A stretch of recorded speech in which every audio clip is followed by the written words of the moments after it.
आज आप धर्म की लड़ाई में आज शामिल हुए, आपने आज इसे हवन में आहुति डालने के लिए आप भी आए हैं और आपकी पार्षद लगभग आपके बीच में आए। मैं भाई भरत नागपाल है, भरत नागपाल जी 2 मिनट के। जी नमस्कार। इतनी बड़ी संख्या में आप लोग बैठे हैं और प्रचंड गर्मी है तो ज्यादा आपका समय लेंगे नहीं, पर थोड़ी बहुत लोगों को जरूर अचंभा होगा क्योंकि कल भी मैंने बताया था कि मैंने 7 साल से RSS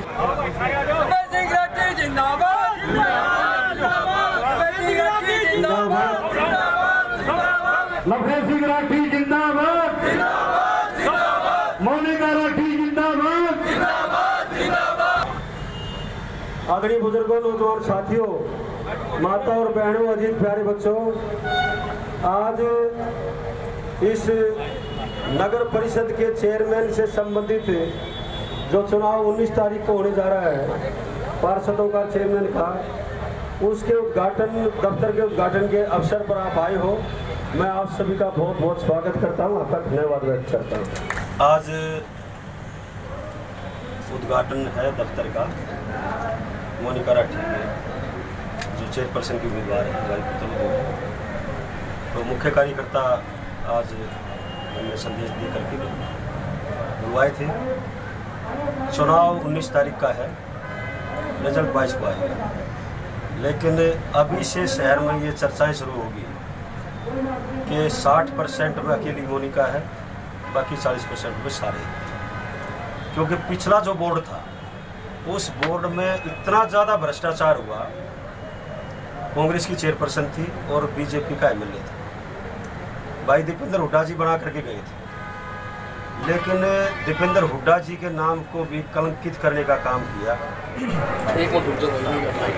मोनिका जी, क्या विजन है, किस तरीके से काम करवाएंगी और क्या आपने घोषणा पत्र तैयार किया? देखिए, विजन बिल्कुल क्लियर है, भ्रष्टाचार को खत्म करना है।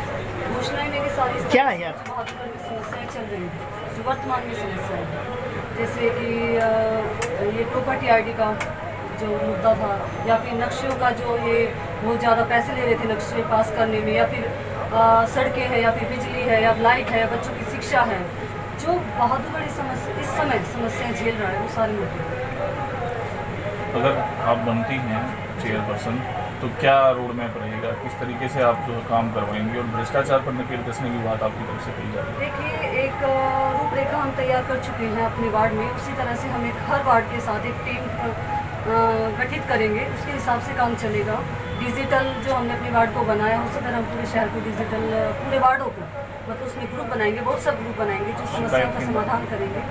डिजिटल बहादुरगढ़ शिकायत केंद्र, हाँ, शिकायत केंद्र हर विभाग के शिकायत केंद्र होंगे नगर परिषद में, क्योंकि अब मैं भी देखती हूँ, जैसे मैं जाती थी कभी कभी नगर परिषद में, जब मीटिंग्स होती थी, जब मैं जाती थी, तो कभी अधिकारियों को जो भी आते थे अपनी कंप्लेंट्स लेके आते थे, कभी स्कूल में भेज देते थे, कभी स्कूल में भेज देते थे, कई कई घंटे खराब होते थे।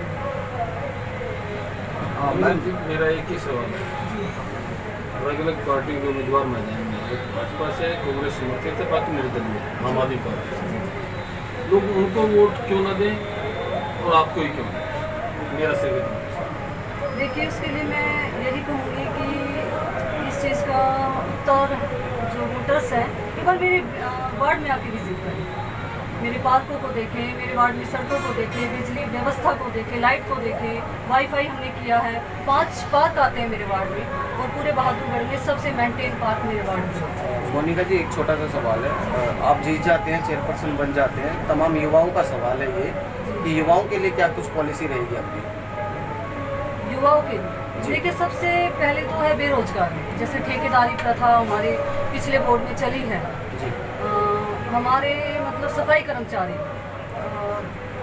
जो ठेके बाहर से आ रहे हैं लोग, हमारा बहादुरगढ़ के लोग बेरोजगार हैं, तो कोशिश रहेगी कि जितना रोजगार हो अपने शहर में, जो नगर परिषद जितना दे सकते हैं वो अपने शहर के लोग हालात बहादुरगढ़ में इतने बुरे हो रखे हैं, मतलब हमारे जितने भी विरोधी हैं, बड़ा अजीब सा लगता है कि वो लोग हमारे इनेलो के झंडे लगा के लोगों में भ्रामक प्रचार कर रहे हैं कि इनेलो वाले ये कर रहे हैं, इनेलो वाले ये कर रहे हैं। मैं तो ये बड़ा आश्चर्य मानता हूँ, इन लोगों की बुद्धि कहाँ भ्रष्ट हो गई। आप एक बात बताइए, चुनाव वो भी लड़ रहे हैं, चुनाव हम भी लड़ रहे हैं, और हमारा कोई भी आदमी, आप देख रहे हो सैकड़ों लोग हमारी जनसभाओं में आ रहे हैं। क्या कोई धमका के वोट मांगता है क्या?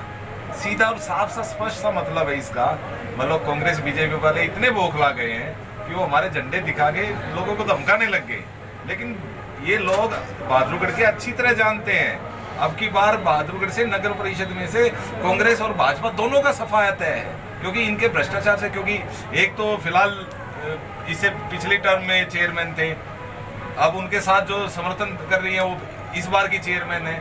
तो भ्रष्टाचार प्लस भ्रष्टाचार, महाभ्रष्टाचार, वो वोट मांग रहे हैं। और दूसरा, एक महानुभाव ऐसे हैं, उनका अगर रिकॉर्ड अगर नगर परिषद वाले या जितने भी बहादुरगढ़ वाले हैं सेक्टर 9 की चौकी से अगर निकलवाएंगे तो आप लोगों को अच्छी तरह पता लगेगा कि उनके बच्चे क्या क्या गुल खिलाते हैं, क्या क्या हरकतें करते हैं वो लोग। और एक सेक्शन 35 के नाम से 9 करोड़ रुपए नगर परिषद के खाते से गायब करती है। ये सेक्शन 35 हमने नहीं बनाई, लेकिन उन लोगों ने भ्रष्टाचार करने का एक नया तरीका अपना लिया, नया तरीका इजाद कर दिया।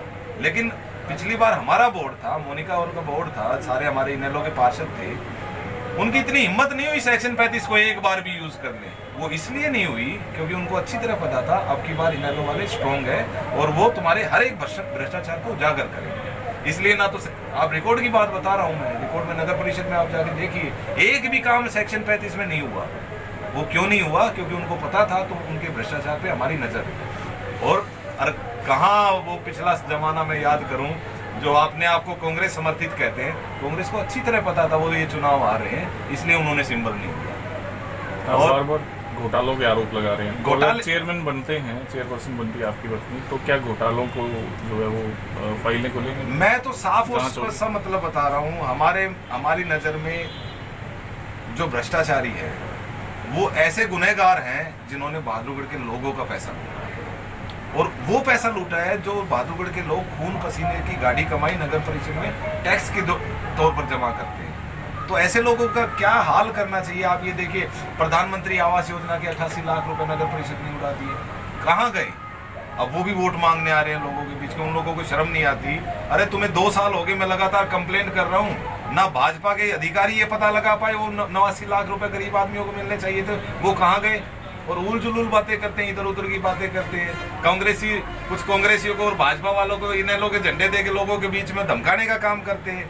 ये बहादुरगढ़ वाले लोग अच्छी तरह समझते हैं, क्योंकि कोई भी आदमी धमका के वोट नहीं मांग सकता, ये जनता का अधिकार है और जिसकी जो जनता जो चाहेगी वही होगा। बड़ी मुश्किल से टाइम मिला है बहादुरगढ़ वालों को, क्योंकि 5 साल में एक बार मौका मिलता है। इन्होंने 5 साल लूटा है बहादुरगढ़ को, और उस लूट का सबक इनको जरूर सिखाएगी जनता।